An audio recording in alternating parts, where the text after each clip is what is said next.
আমার মা বোনদের বলি, মা খবরদার জাহান্নামটাকে কিনে নিও না। আল্লাহর নবীকে জিজ্ঞাসা করা হলো, ইয়া রাসূলুল্লাহ, জাহান্নামী নারীর পরিচয় কি? আল্লাহর নবী বললেন, এক নাম্বার হলো ওই নারী জাহান্নামী যে নারী তার স্বামীর সঙ্গে যখন কথা বলে মেজাজ দিয়ে কথা বলে। দুই নাম্বার ওই নারী জাহান্নামী যে নারী স্বামীর দুর্নাম বদনাম অন্যের কাছে করে বেড়ায়। আল্লাহর নবী বলেছেন, স্বামী স্ত্রীর মধ্যে যখন স্বামী, যে নারী, যে স্ত্রী স্বামীকে দেখতে পারে না, বুঝে নেবে ওই নারীকে শয়তান ঘিরে ফেলেছে। যে নারী তার স্বামীকে পছন্দ করে না, দেখতে পারে না, তুমি বুঝে নেবে ওই নারীকে শয়তান গ্রাস করে ফেলেছে। শুধু তাই নয়, আল্লাহর নবী বলেছেন, কোরআনেও আছে, স্বামী স্ত্রী যদি মতবাদ হয়, গন্ডগোল হয়, খবরদার তৃতীয় কোনো ব্যক্তিকে ঢোকাবে না।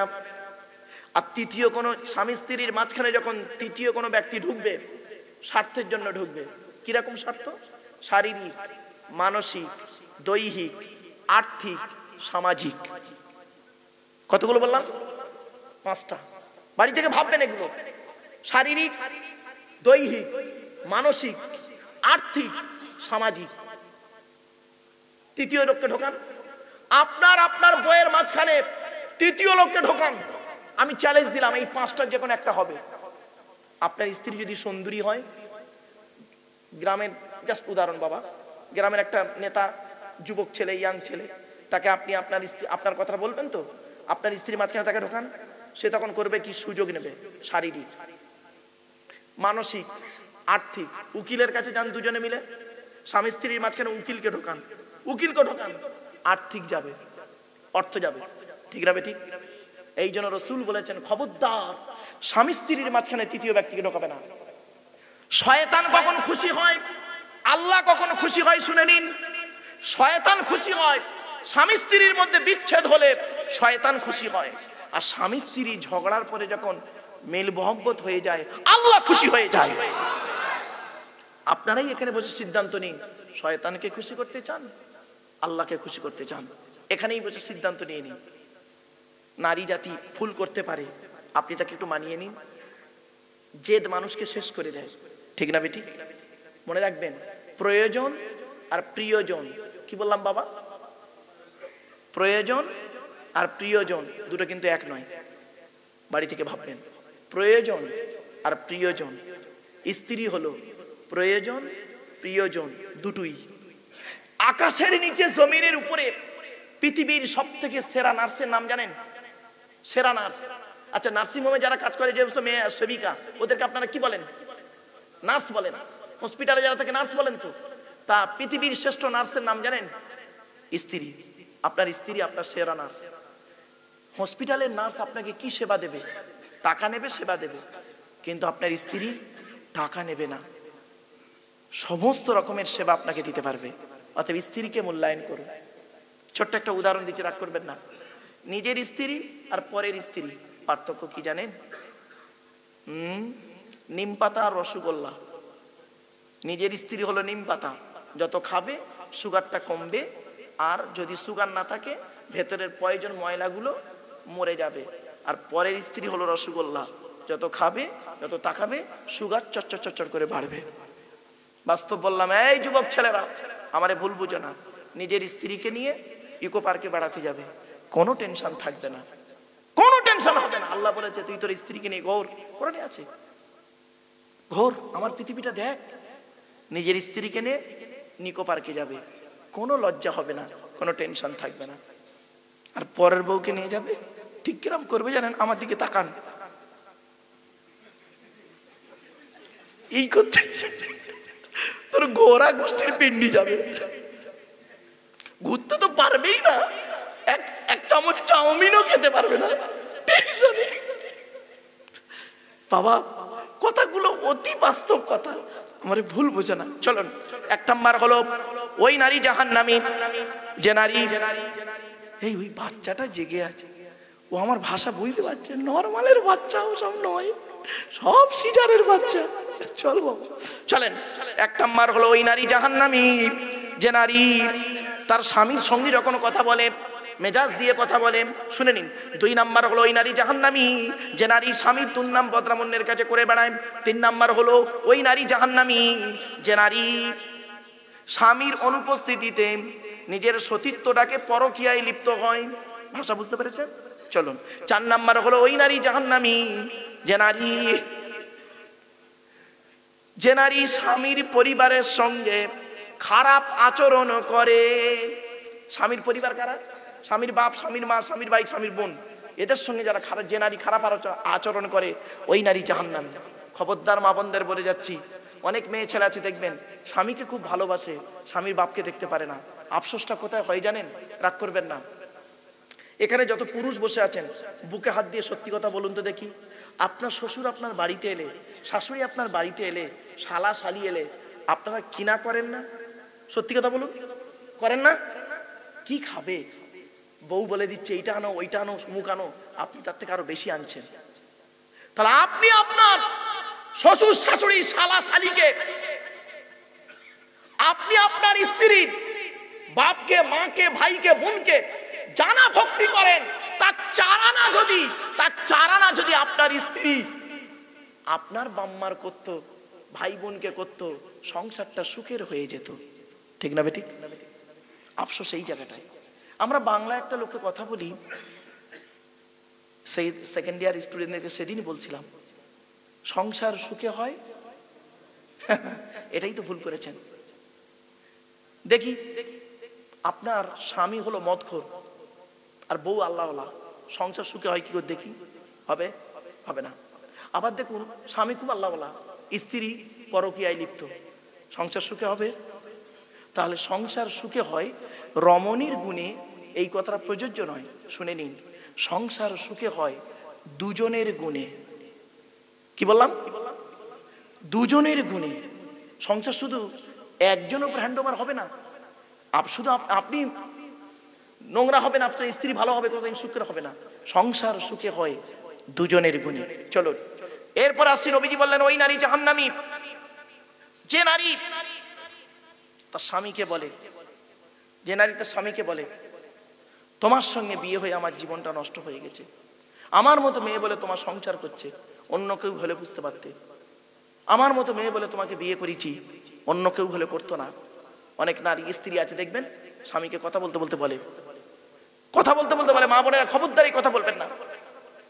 অনেক নারী আছে তার স্বামীকে বলে তোমার সঙ্গে বিয়ে হওয়ার আগে কত মাস্টার, ডাক্তার, ইঞ্জিনিয়ার, প্রফেসর আমার বিয়ে করতে এসেছিল, আমার বাপ ভালো লোক বলে সেখানে দেয়নি, তোমার সঙ্গে বিয়ে দিয়েছে। এবার এই দেবে কি করে? তুই তো 9 ক্লাস কম মাধ্যমিক পাস, তুই তো 9 ক্লাস কম মাধ্যমিক, তোর বেঁধে? তুই তো 1 পাস। একটা ডাক্তার তোর বিয়ে করবে? সে গ্রাজুয়েট মেয়ে বিয়ে করবে। একটা মাস্টার তোর বিয়ে করবে? সে গ্রাজুয়েট মেয়ে বিয়ে করবে। আমি ভালো বলে তোর বিয়ে করেছি। কথাটা একেবারে খারাপ ফেলে দেবেন না, বাস্তবটাই বললাম।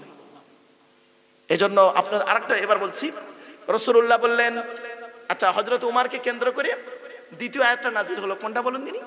এই যে চলছে আলোচনা স্ত্রীদের সম্পর্কে, 3 নম্বর আয়াত নাযিল হয়েছে হযরত উমারকে। অসুবিধা হচ্ছে আপনাদের না? 2 ঘন্টা কখন হয়ে গেছে? চলেন 3 নম্বর হলো হযরত উমারকে কেন্দ্র করে আরেকটা আয়াত নাযিল হয়েছে, শুনবেন। মেয়ে ছেলেরা যখন মদিনার বাজারে ঘুরছে, তখন নবীজি বললেন এই মেয়েদেরকে এইভাবে ঘোরাটা ঠিক নয়। তখন রাসূলুল্লাহকে বললেন ইয়া রাসূলুল্লাহ, মেয়েরা এইভাবে যদি ঘোরে সমস্যা তো। আল্লাহ রাসূল বলেন ওমর কি করা যায় বলো তো? হযরত ওমর রাদিয়াল্লাহু তাআলা আনহু বললেন ইয়া রাসূলুল্লাহ, যদি মেয়েরা তাদের পর্দার মধ্যে থাকতো, যদি তাদের শরীরটাকে ভালো করে ঢেকে রাখতো, তাহলে মনে হয় অনেক হেফাজতে থাকতে পারতো। সঙ্গে সঙ্গে আল্লাহ পাক এই রাসূল বললেন ঠিকই বলেছো ওমর, আমারও তাই মনে হচ্ছিল। আল্লাহ পাক সঙ্গে সঙ্গে আয়াত নাজিল করে দিল, পর্দার আয়াত নাজিল হয়ে গেল। ভাবতে পেরেছেন হযরত? এই জন্য আল্লাহ নবী বলেছেন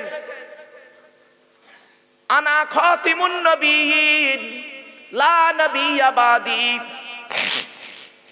আমি হলাম শেষ নবী, আমার পরে আর নবী হবে না। আমার পরে নবী হতো পৃথিবীতে, আমার পরে যদি কেউ নবী হতো পৃথিবীতে, লাকানা উমার, উমার তাহলে আল্লাহ নবী করে পাঠাতেন।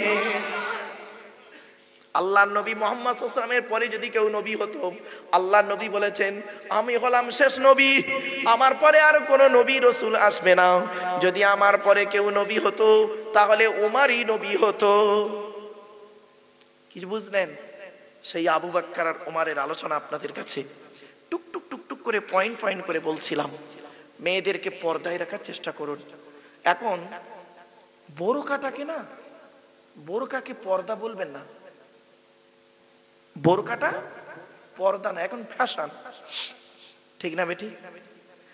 এমনও মেয়ে ছেলে এমন বোরকা পরেছে তার অঙ্গ প্রত্যঙ্গ সব দেখা যাচ্ছে, দেখা যাচ্ছে মানে এত টাইট ফিট পোশাক পরেছে, হারাম। মা বোনেরা খবরদার, মায়েরা বোনেরা, 5 রকম পোশাক পরা মেয়েদের হারাম। করকম 5 রকম শুনে নিন। 1 নাম্বার, মেয়েদের ওই পোশাক পরা হারাম যে পোশাকটা গায়ের সঙ্গে চাপটে থাকে। আপনারা কি বলেন, টাইট ফিট নাকি? এই পোশাক পরা মেয়েদের হারাম। তবে হ্যাঁ, ওই পোশাক পরতে পারো, ওর উপরে চাদর বা কাপড় দিয়ে ঢেকে নিতে হবে। 2 নাম্বার, মেয়েদের ওই পোশাক পরা হারাম যে পোশাকটা বাইরে থেকে ভেতরের অঙ্গ দেখা যায়। অনেক বাপ এখানে বসে আছেন, 13-12 বছরের ছোট্ট মেয়েটাকে, 12 বছরের কন্যাকে আপনি এমন একটা ঈদের সময় সালোয়ার কামিজ কিনে দিয়েছেন, হ্যাঁ, মশারির থেকেও খারাপ। হ্যাঁ, খবরদার নয়।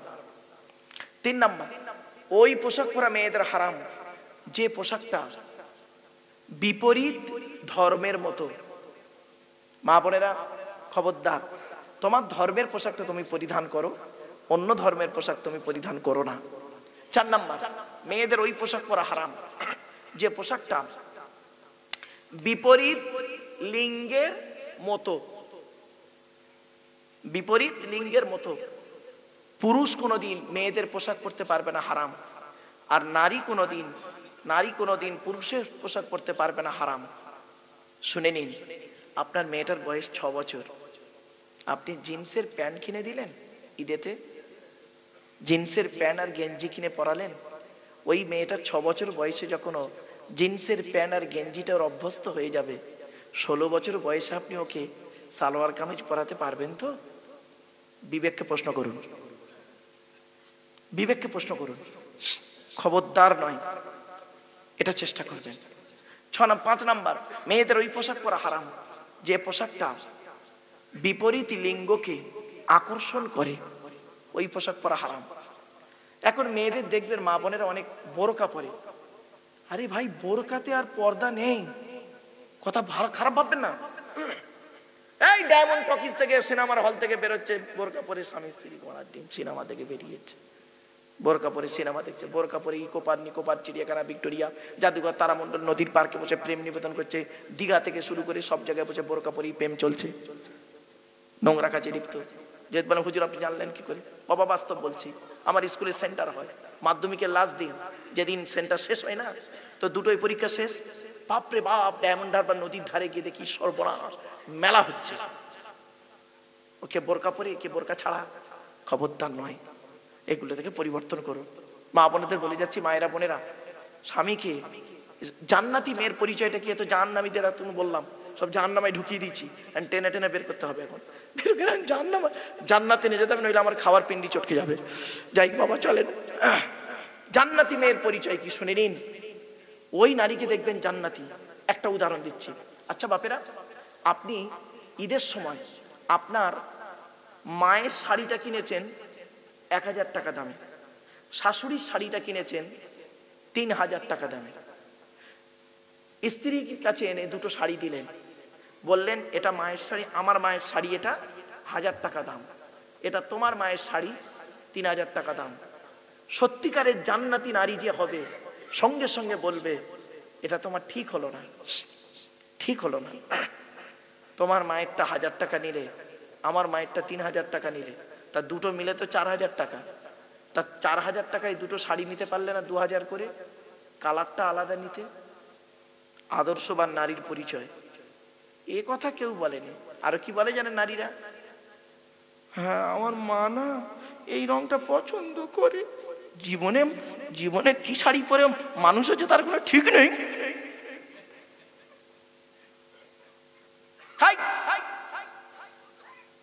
মেয়ের মা আসছে মেয়ের বাড়িতে, মেয়ের বাড়িতে আসছে।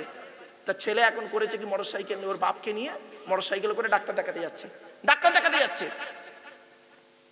বউ ফোন করে বলতেছে, জানো আমার মা আসতেছে, আমার মা না অটোয় উঠতে পারে না। এসডি বাসে চড়ে, মানে কি বলো, লোকাল বাসে গিয়ে গিয়ে সারা জীবন কাটালো। আর মেয়ের বিয়ে দিয়েছে, এখন আর অটোই উঠতে পারেন না, ওনাকে ট্যাক্সি পাঠাতে হবে নাকি। কথাটা শুনতে হয়তো না কেমন লাগছে, অতি বাস্তব কথা বলছি। নিজের পিতামাতার মূল্যায়নকে ভুলবেন না। আমি বলিনি আপনাদের যে শ্বশুরকে আপনি ভালোবাসবেন না, শ্বশুরকে শ্বশুরের জায়গায় রাখুন, শাশুড়িকে শাশুড়ির জায়গায় রাখুন, নিজের বাম্মাকে নিজের বাম্মার জায়গায় রাখুন। আপনি কেন নিজেকে পরিবর্তন করে ফেলছেন? আল্লাহ বলছেন, তোমরা কাকে সৃষ্টিকর্তা বলে মানবে? কাকে মানবেন সৃষ্টিকর্তা বলে আমরা মানবো? চলুন তো দেখি। আল্লাহ নিজেই বলছে, হে পৃথিবীর মানব জাতি, যার মধ্যে একত্রে 4টে গুণ পাবেন। কটা? মনে রাখবেন, খুব গুরুত্বপূর্ণ আলোচনা বাপ। যার মধ্যে একত্রে 4টে জিনিস পাবেন, তাকে আপনারা আল্লাহ বলে, সৃষ্টিকর্তা বলে মেনে নেবেন। 4টে গুণ কি কি? 1 নম্বর, যিনি সৃষ্টিকর্তা হবেন তাকে একক হতে হবে। কি বললাম? একক, মানে তার দ্বিতীয় আর হবে না, তিনি একাই হতে হবে। এই পৃথিবীতে দ্বিতীয় কেউ আছে? প্রত্যেকেরই দ্বিতীয় আছে, কিন্তু একজনই একক, তিনি হলেন সৃষ্টিকর্তা। ওটা পরে বলছি। তাই তিনি বললেন, নবী তুমি বলে দাও, কুল, নবী তুমি বলো, হুয়াল্লাহু আহাদ, সে আল্লাহ হলেন একক, আমি হলাম একক, আর পৃথিবীতে একক বলে কেউ নেই। 2 নম্বর, সৃষ্টিকর্তা বলে তাকেই মেনে নেবেন যিনি কারোর মুখাপেক্ষী হবেন না। আচ্ছা বলুন তো, এই পৃথিবীতে প্রত্যেকটা ব্যক্তি কারোর না কারোর মুখাপেক্ষী, ঠিক না বেঠিক? তাই আল্লাহ বললেন, দ্বিতীয় পরিচয়টা কোথায় পাবে? আল্লাহুস সামাদ, আল্লাহ হলেন অমুখাপেক্ষী। আমি আল্লাহ শুধু কারোর মুখাপেক্ষী নয়, পৃথিবীর সকল বস্তু প্রাণী আমার মুখাপেক্ষী। জোরে বলুন। 3 নম্বর, আল্লাহ বলছেন কাকে তোমরা সৃষ্টিকর্তা বলে মেনে নেবে? 3 নম্বর গুণটা তার মধ্যে আছে কি দেখো তো, লাম ইয়ালিদ ওয়া লাম ইউলাদ, সে কাউকে জন্ম দেয়নি, তাকেও কেউ জন্ম দেয়নি। আসুন দেখি, আমাদেরকে কেউ জন্ম দেয়নি, আমার বাপ আমাকে জন্ম দিয়েছে, আর আমি কাউকে জন্ম দিইনি, আমি আমার সন্তান জন্ম দিয়েছি। সুতরাং আমার দ্বারাই সৃষ্টিকর্তা হওয়া সম্ভব নয়, ইম্পসিবল। এরকম একজন কে আছেন? একমাত্র আল্লাহ। তিনিই বলছেন, লাম ইয়ালিদ ওয়া লাম ইউলাদ, আমি কাউকে জন্ম দিইনি, আমাকেও কেউ জন্ম দেয়নি। 3টে হলো, 3টে ধর্ম বেরিয়েছে। প্রথমটা হলো ইসলাম, দ্বিতীয় হলো ইহুদি, তৃতীয় হলো খ্রিস্টান নাসারা। চতুর্থ এবার শোনো, সৃষ্টিকর্তা আল্লাহ বলছেন তাকেই তোমরা সৃষ্টিকর্তা বলে মেনে নাও, যার সমকক্ষ কেউ নেই, কেউই নেই। আচ্ছা বলুন তো, আপনার সমকক্ষ কেউ নেই? আপনার একজন পুরুষ বসে আছে, আপনার দেহের মধ্যে যা যা আছে আমার দেহের মধ্যে তাই তাই আছে, ঠিক না বেটি? পার্থক্য কি জানেন? চামড়া আর মাংসই। প্রত্যেকের ফ্রেমটা এক, ঠিক না বেটি? প্রত্যেকের ফ্রেম এক। আমি আপনাকে 20 জন ব্যক্তির ফ্রেম দেবো, মানে চামড়া আর মাংস বাদ দিয়ে দেবো, মানে কঙ্কাল যাকে বলেন, আপনারা কি বলেন? কঙ্কাল। ওই কঙ্কাল দেবো 20 জন ব্যক্তি, তার মধ্যে কে কে থাকবে? প্রধানমন্ত্রী, রাষ্ট্রপতি, আপনার কি বলবো, ডিএম, এসডিও, বিডিও, মৌলানা, মুফতি, পীর সাহেব, চোর, ছাচোর, ডাকাত, মদবাই, মুচি, কাওড়া, কুলি, সাঁওতাল, 20 জন লোক। আপনাকে বলবো ওর মধ্যে একটা একটা করে বাঁচুন, পারবেন? পারবেন না। তাহলে পার্থক্য কোথায় হলো? চামড়া আর মাংসই। এই চামড়া আর মাংসতেই দেখবেন পার্থক্য। কারোর নাকটা উঁচু হয়ে গেছে, কারোর নাকটা থাবড়া হয়ে গেছে, কারোর নাকটা বেঁকে গেছে, কারোর চোখটা একটু এদিক হয়ে গেছে, ব্যাস এইটুকুতেই পার্থক্য। বাড়ি থেকে ভাববেন। চলো, আল্লাহ বলছেন তাকেই তোমরা সৃষ্টিকর্তা বলে মেনে নাও, যার সমকক্ষ কেউই হবে না। এই পৃথিবীতে একজনেরই সমকক্ষ কেউই নেই, সেটা হলো কে? আমি আল্লাহ। আল্লাহ বলছেন আমি আল্লাহ, ওয়ালাম ইয়াকুল লাহু কুফুয়ান আহাদ, আল্লাহর সমকক্ষ কেউই নেই। আচ্ছা, এই সূরাটি আপনারা যে পড়লাম, এই সূরাটির এত গভীর ডিপলি আলোচনা, গোটা কোরআনটাই দাঁড়িয়ে আছে এই সূরাটির উপরে। আপনারা কি জানেন? গোটা কোরআনটাই দাঁড়িয়ে আছে এই সূরাটির উপর। আপনি আগে সৃষ্টিকর্তাকে চিনতে শিখুন, তারপর আপনি ধর্ম করবেন। চলুন এবার আসছি, এই সূরাটি আমি যে পড়লাম এটা আপনাদের মুখস্থ নেই অনেকে, বলুন না বলুন তাড়াতাড়ি। তবে পড়লাম কেন আবার? এটাই যে আল্লাহর পরিচয়, এটা বলে দিলাম বাংলা ট্রান্সলেট করে। এই সূরা থেকে 4টে ধর্ম বেরিয়েছে, ইসলাম, ইসলাম, ইহুদি, খ্রিস্টান, লাস্টের আয়াতটা হলো মুশরিক। এই যে বুঝতে পারলেন, বাড়ি থেকে ভাববেন, ডিসকাস করলাম না যেহেতু স্থান কাল পাত্র ভেদে আমাকে কথা বলতে হবে, এখন বেশি ডিসকাস করলাম না। চলুন, সূরাটি পড়লাম কেন? পড়লে কি কোনো নেকি হবে? চলুন, লাভ কি আমাদের? আল্লাহ রাসূল মুহাম্মদ সাল্লাল্লাহু আলাইহি ওয়াসাল্লাম বলছেন, কোন ব্যক্তি যদি তিনবার যদি সূরা ইখলাস পাঠ করে, ওই ব্যক্তির নামায় আমল নামায় আল্লাহ রাব্বুল আলামিন 1 খতম কোরআন শরীফ পড়ার সওয়াব আল্লাহ লিখে দেবেন। আপনি কেন দূরে সরে আছেন? কেন দূরে আছেন কোরআন থেকে? এই জিনিস থেকে কেন দূরে আছেন? আপনি রাতে ঘুমানোর সময় ওযু করে ঘুমান আর 3 বার সূরা ইখলাস পড়ে ঘুমান। আপনি সকালবেলা ঘুম থেকে উঠে ফজরের নামাজ পড়ে 3 বার সূরা ইখলাস পড়েন। কেন দূরে আছেন? এত বড় মূল্যবান সম্পদ থেকে আমরা এটাকে কোনোদিন মূল্যায়ন করতে পারিনি। আমরা কোরআনটাকে ইউটিলাইজ করেছি কিভাবে?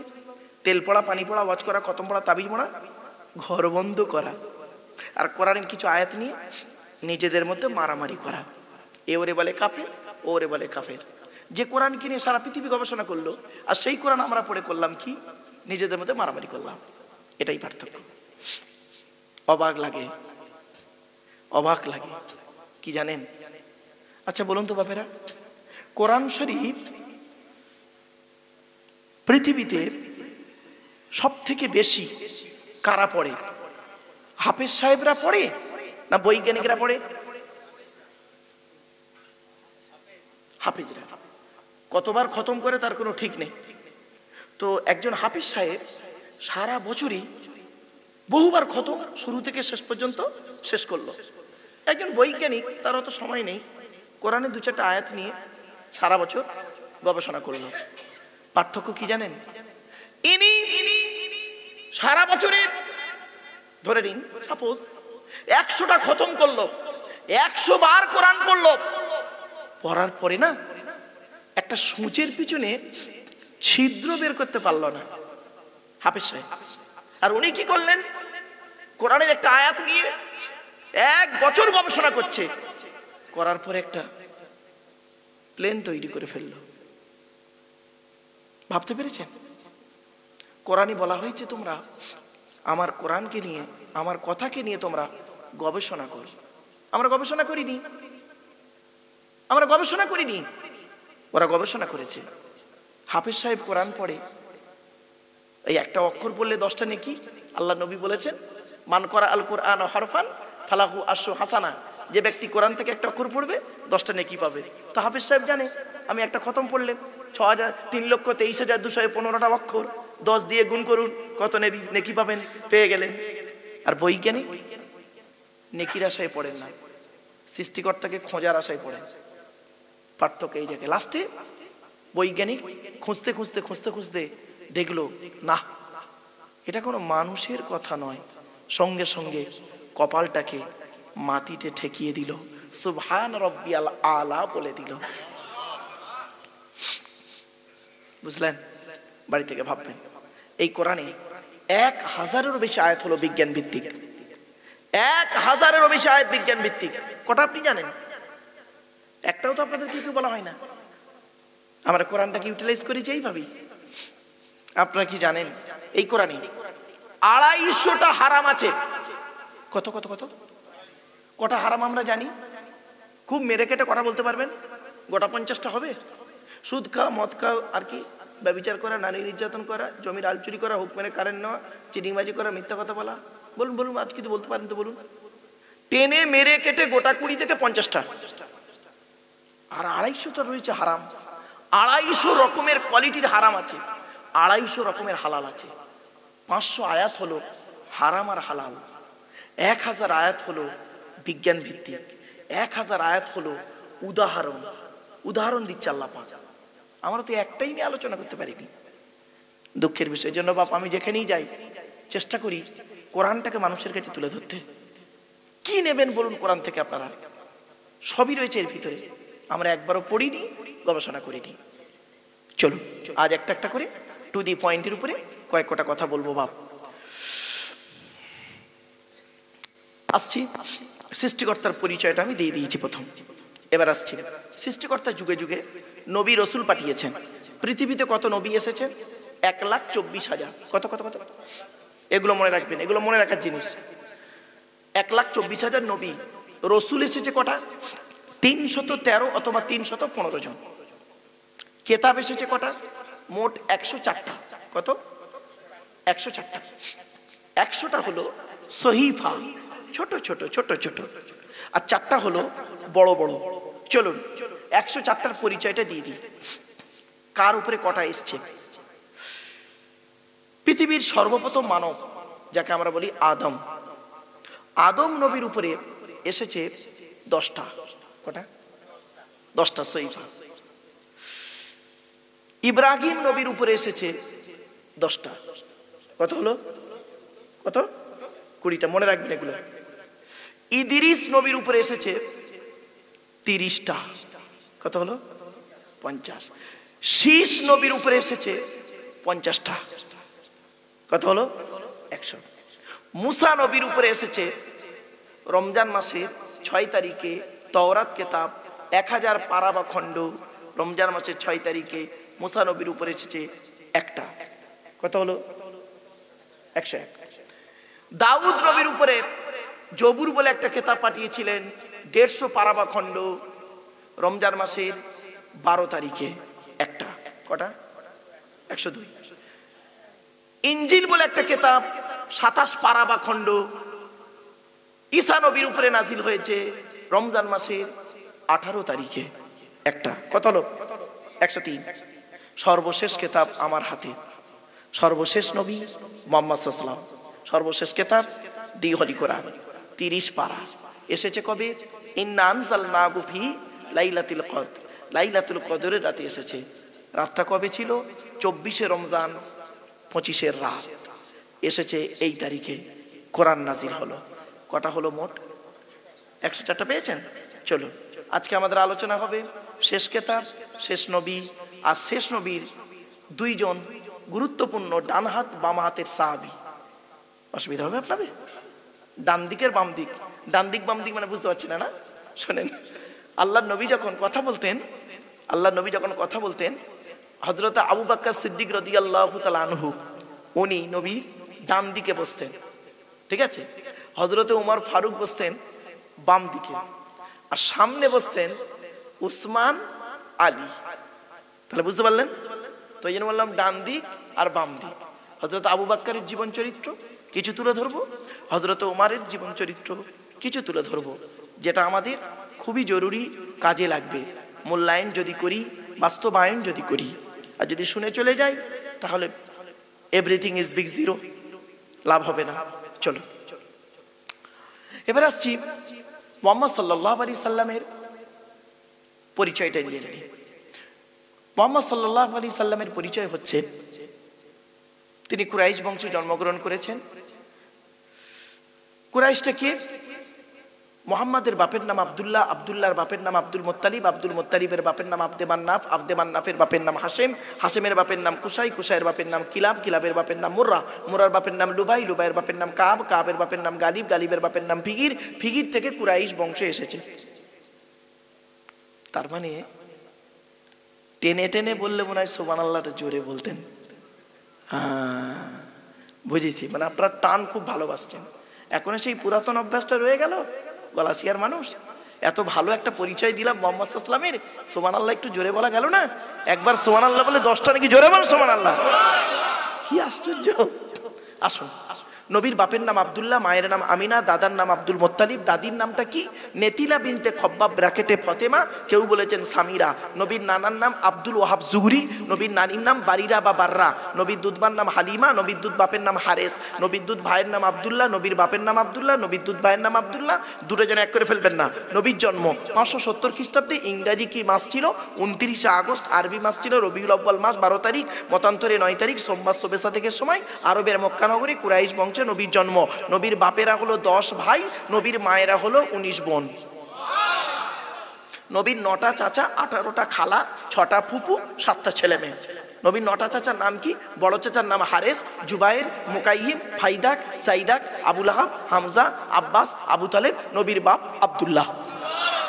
ব্যাস। নবীর ছেলে মেয়ে 7টা, 3টে পুত্র সন্তান, 4টে কন্যা সন্তান। 3টে পুত্র সন্তানের নাম কি? বড় ছেলেটার নাম কাসিম, তাহির বা তৈয়েব, ছোট ছেলেটার নাম ইব্রাহিম। 4টে কন্যা সন্তান, জয়নাব, রুকাইয়া, উম্মে কুলসুম, ছোট মেয়েটার নাম ফাতেমা, যার ঔরছে 2 সন্তান হাসান আর হুসাইন রাদিয়াল্লাহু তাআলা আনহুমা। ক্লিয়ার? ব্যাস। আমি সংক্ষিপ্তভাবে পরিচয় কেন দিলাম? আল্লাহর পরিচয় দিয়েছি, আমার রাসূলের পরিচয় একটু জানার দরকার। আপনি নবীর পরিচয় জানবেন না, কেমন আপনি নবীর ভক্ত? খালি ইয়া নবী সালাম আলাইকা বলাটাই শেষ? ব্যাস এইটুকুই না? চলো আরেকটা প্রশ্ন করছি আপনাদের। আচ্ছা বাপেরা, এটা কি রাজারহাট থানা? হ্যাঁ, রাজারহাট থানা। আচ্ছা, এই রাজারহাট থানায় বা এই পশ্চিম বাংলায় এমন কোন কলেজের প্রফেসরকে দেখেছেন আপনারা? বা কোন ইউনিভার্সিটির লেকচারারকে দেখেছেন? বা কোন টিচারকে দেখেছেন যিনি তার প্রতিষ্ঠানে 60 বছর বয়স পর্যন্ত চাকরি করেছেন?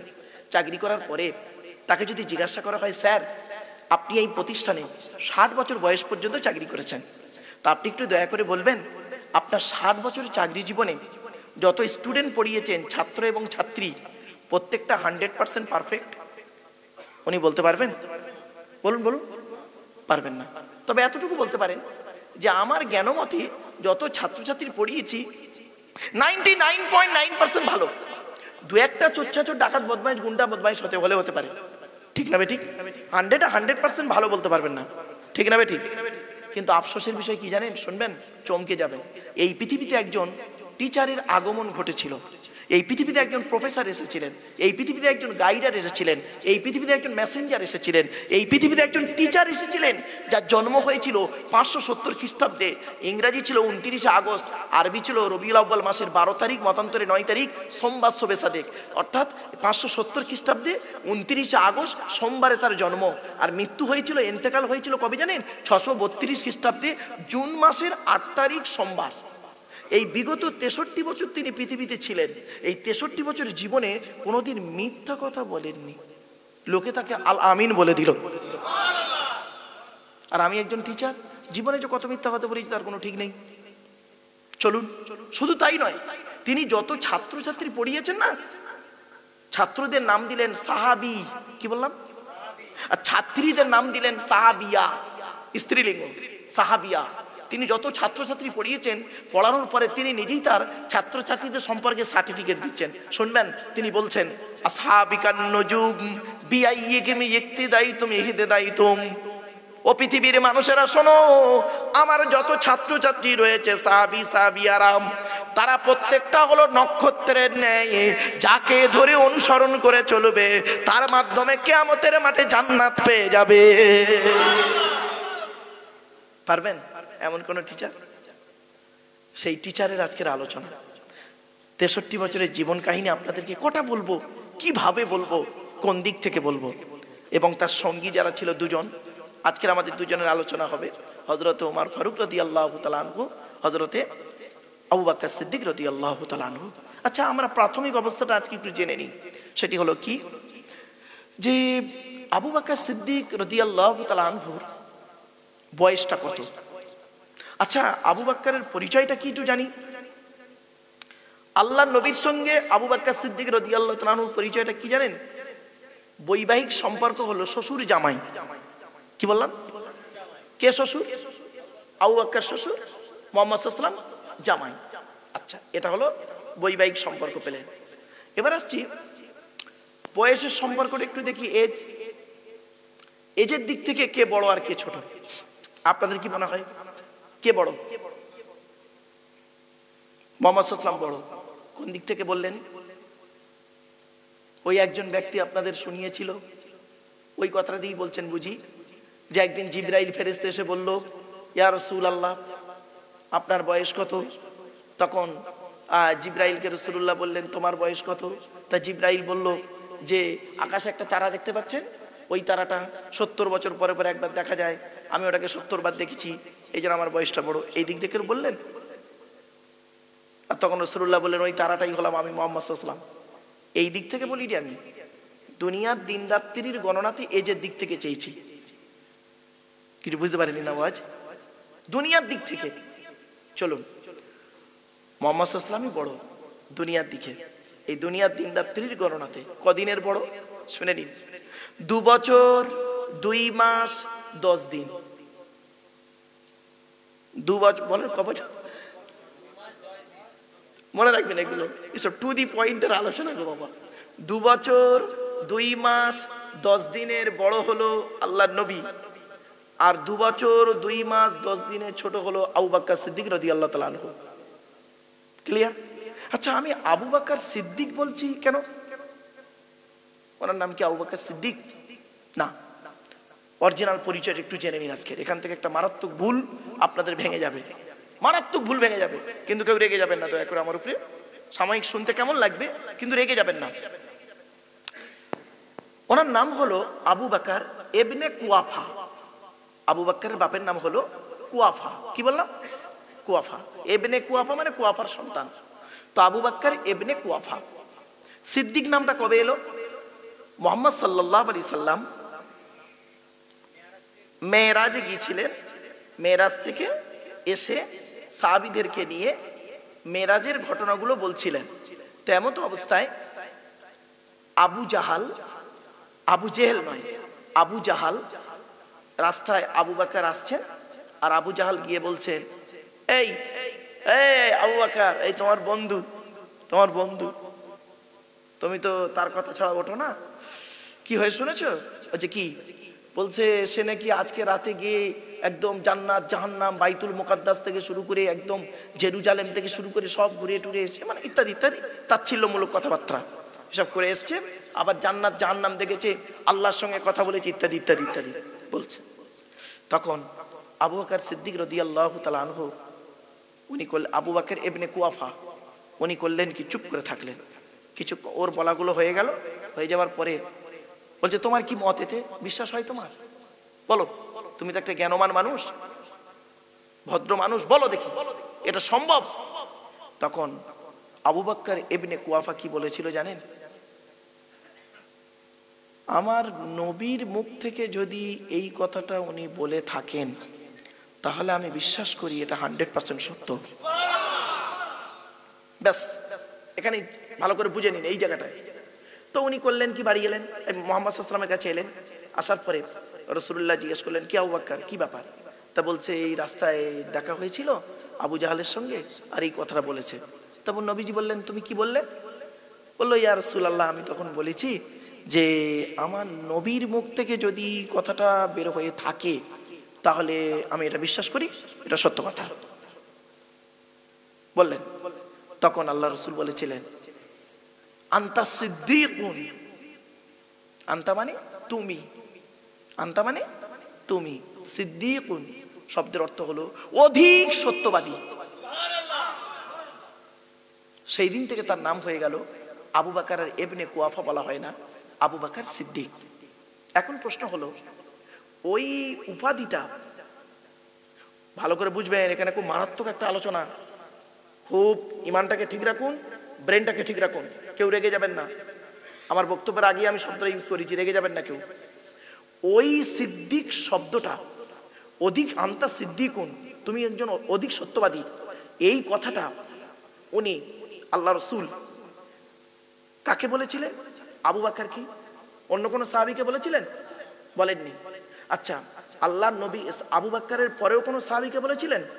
বলেননি। তাহলে ওই কথাটা ওনার জন্যই প্রযোজ্য, আদার্স কারোর জন্য নয়।